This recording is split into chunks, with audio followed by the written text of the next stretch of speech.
안녕하세요. 재무제표 파헤치기의 잔돈사냥꾼입니다. 이번 시간에는 이크레더블의 두 번째 시간으로 재무제표 측면에서 집중적으로 살펴보는 시간을 갖도록 할 텐데요. 우선 본론으로 들어가기 전에 구독과 좋아요 그리고 댓글을 남겨주시면 영상을 만드는 데 큰 도움이 될 것 같습니다. 감사합니다.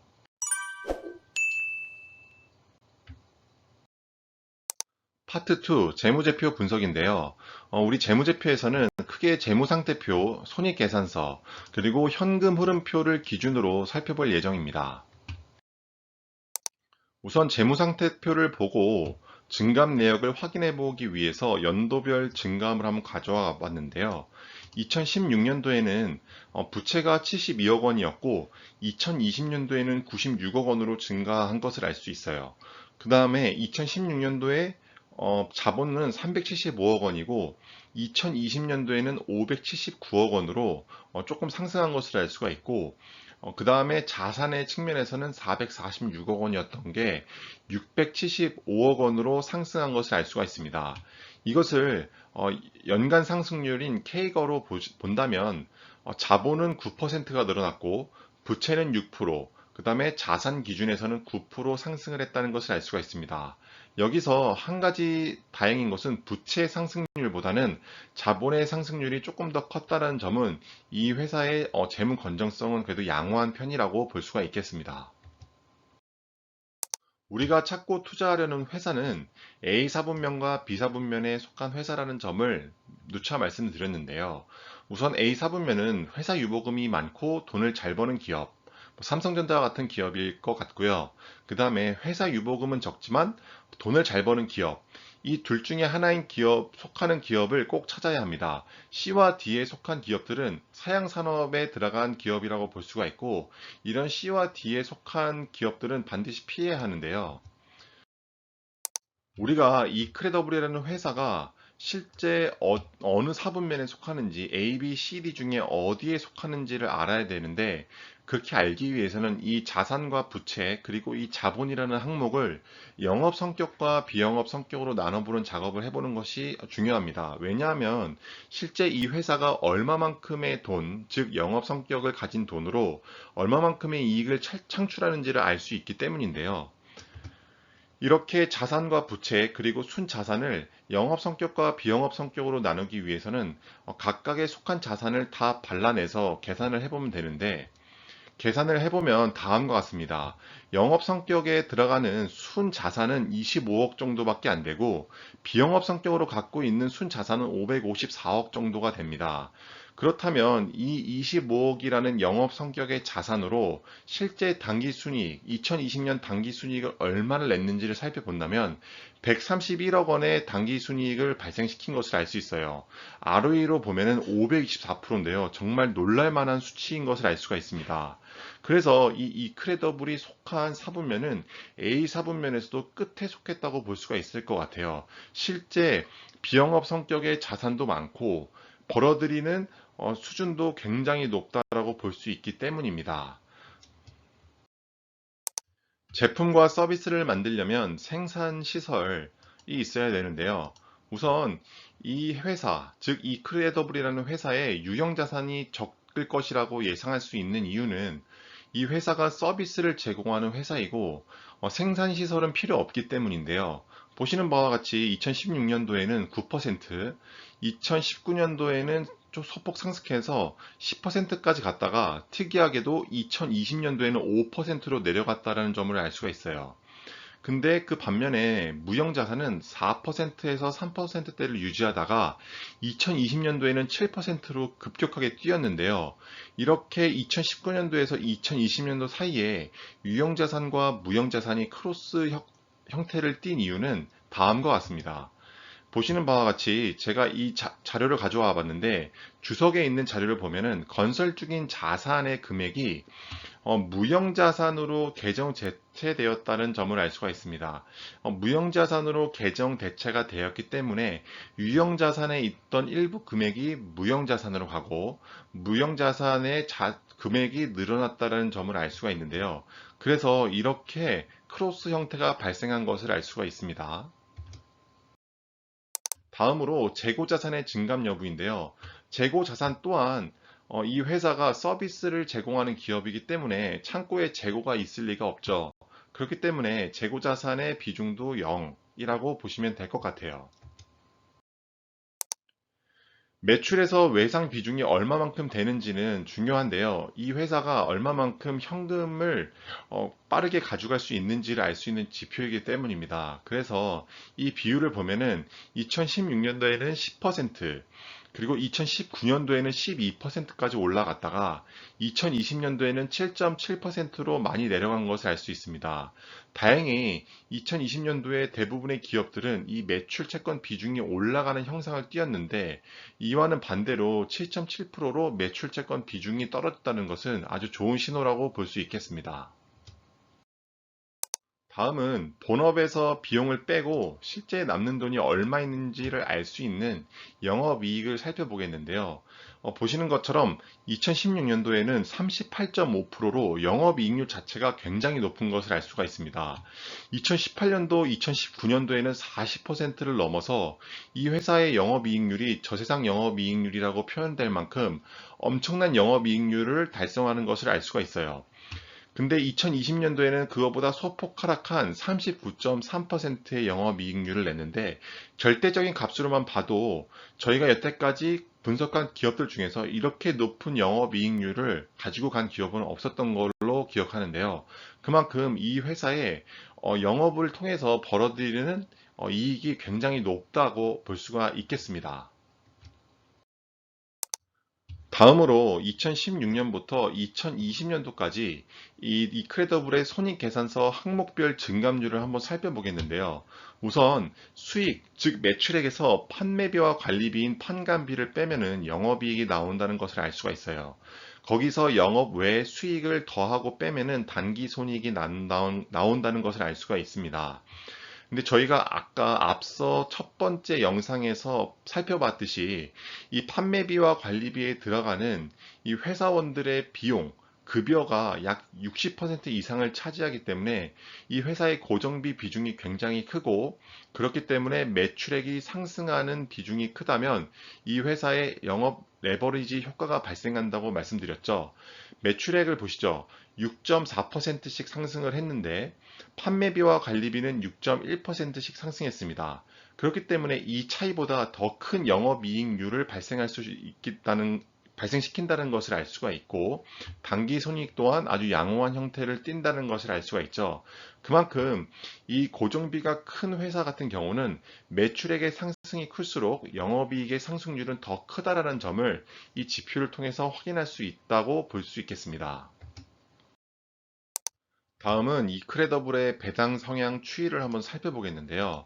이 회사가 실제 벌어들이고 남은 단기 순이익에서 얼마만큼의 비중으로 주주들에게 환원을 하는지를 볼 수 있는 지표입니다.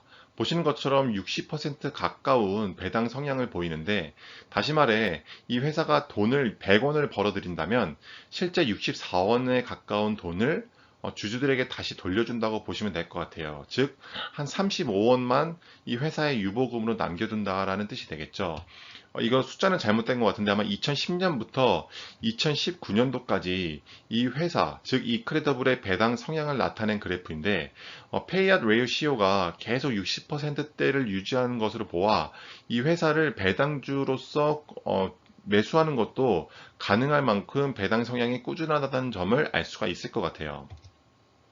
최근 5년치 배당 자료를 보면은 2016년도부터 2020년도까지인데, 그래서 배당률이 어느 정도 되는지를 살펴보면 2016년도에는 4.2%였다가 최근 들어서는 주가가 많이 오르고 배당의 금액이 조금 줄어서 2.98% 정도가 된다는 것을 알 수가 있습니다.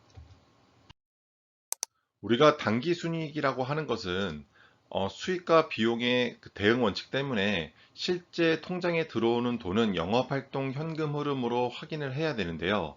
그렇기 때문에 영업활동 현금 흐름과 단기 순이익 간의 간극이 크다면 이 회사의 이익의 질이 좋지 않다라고 표현을 합니다. 그래서 보시면은 2016년도부터 2020년도까지 영업활동 현금 흐름과 단기 순이익의 차이가 11억, 10억, 8억, 6억.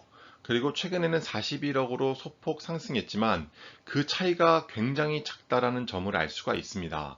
그만큼 이 회사의 영업활동 현금 흐름이 좋다라는 뜻이 되고요. 이 회사의 단기 순이익과 영업활동 현금 흐름의 K거, 즉 연평균 상승률을 보면은 단기 순이익은 6%, 그리고 영업활동은 그보다 높은 9%인 것을 알 수가 있습니다. 영업활동 현금 흐름이 실제 이 회사에 들어온 돈을 뜻하기 때문에 영업활동 흐름이 더 좋다라는 것은 이 회사가 실제 벌어들이는 돈은 단기 순이익보다 더 좋다라는 것을 뜻하겠죠. 그만큼 이 회사가 실제 돈도 잘 벌고 성장성도 좋다라고 결론을 내릴 수 있을 것 같아요. 그러면 투자활동 현금 흐름은 어떻게 되는지 한번 살펴보겠는데요. 우선 투자활동 현금 흐름을 살펴보기 위해서는 잉여 현금 흐름을 계산을 할 수 있게 되는데, 왜냐하면 이 파란색이 영업활동 현금 흐름이고 이 빨간색이 캐펙스입니다. 얼마만큼 유무형 자산에 투자를 했는지 나타내는 지표인데요. 이 두 개의 값을 뺀, 즉 영업활동 현금 흐름과 캐펙스를 뺀 값이 잉여 현금 흐름, 즉 프리 캐시플로우라고 할 수 있는데, 이 값이 상승할 때, 급격하게 상승할 때 주가가 폭등하는 케이스가 많이 나옵니다. 그래서 이 2019년도에 120억 원 정도의 캐시플로우가 생겼고 2020년도에는 170억 원 정도가 생겼는데, 최근 들어 이크레더블이 52주 신고가를 찍었다라는 뉴스 기사를 보셨을 텐데요.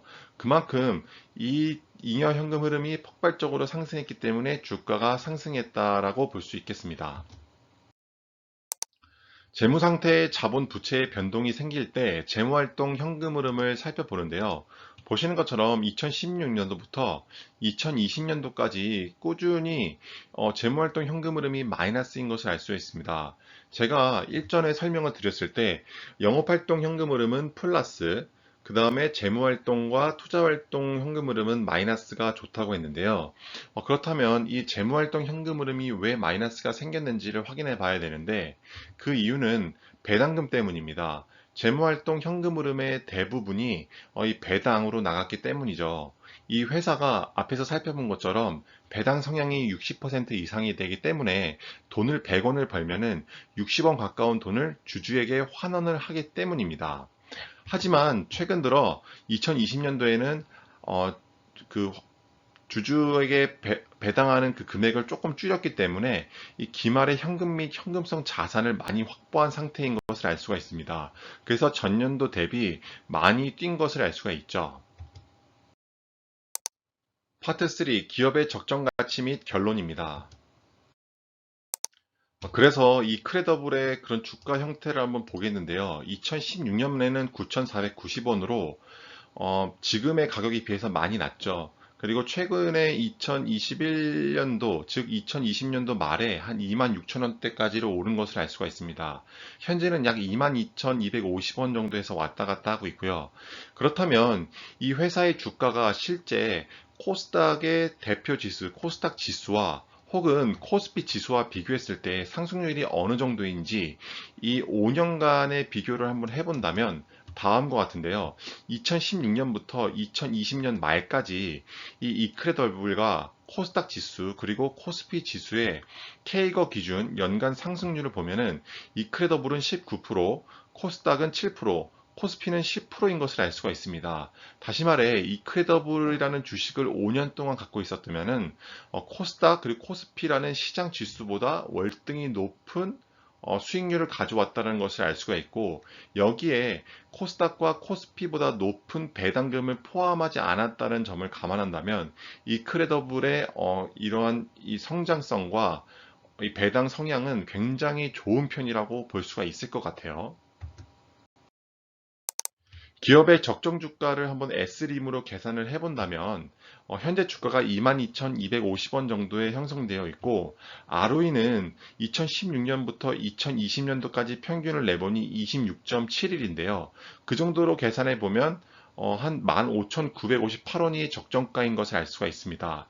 현재 주가가 22,250원이니까 S림으로 봤을 때는 조금 고평가됐다고 볼 수 있지만, 여태까지 분석해본 여러 기업들을 생각해 본다면 이 기업의 주가가 아주 높다라고 볼 수는 없을 것 같아요.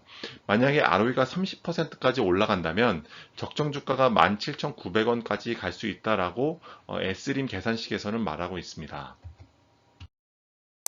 오늘의 결론입니다. 우선 저평가 여부를 살펴보면은 현재 ROE 및 잉여 현금 흐름을 살펴보면은 지속적인 상승은 충분하다고 보여지고요. 10년간 꾸준한 배당은 정말 칭찬할 만하다고 생각합니다. 그리고 배당 성향이 지금 현재 60%로 되어 있고 새로운 성장 사업은 없지만 현재 주력하고 있는 기업 신용 정보 사업에서 꾸준하고 지속적인 현금 흐름을 창출해 낼 것으로 보여지고 있고요. ROE가 20%가 넘는 곳은 그 해당 시장에서 지배력을 보인다고 하는데 지금 이 이크레더블의 ROE는 30%대를 넘기 때문에 충분한 시장 장악력이 있고 앞으로 꾸준한 수익성을 낼 수 있을 것이라고 볼 수 있겠습니다. 그리고 재무 건전성을 위해서 최근 2020년도에 배당을 조금 줄였지만 현금 및 현금성 자산이 543억 원으로 회사의 규모에 비해 충분한 잉여 현금성 자산을 갖고 있다라고 봐서 종합 의견은 100점 만점에 85점 정도가 될 것이라고 생각합니다. 지금까지 이크레더블의 재무제표 분석 영상을 봐주셔서 감사드리며 다음에는 더 좋은 기업 분석으로 찾아뵙겠습니다. 오늘 영상이 조금이라도 도움이 되셨다면 구독과 좋아요 그리고 댓글 부탁드리겠습니다. 감사합니다.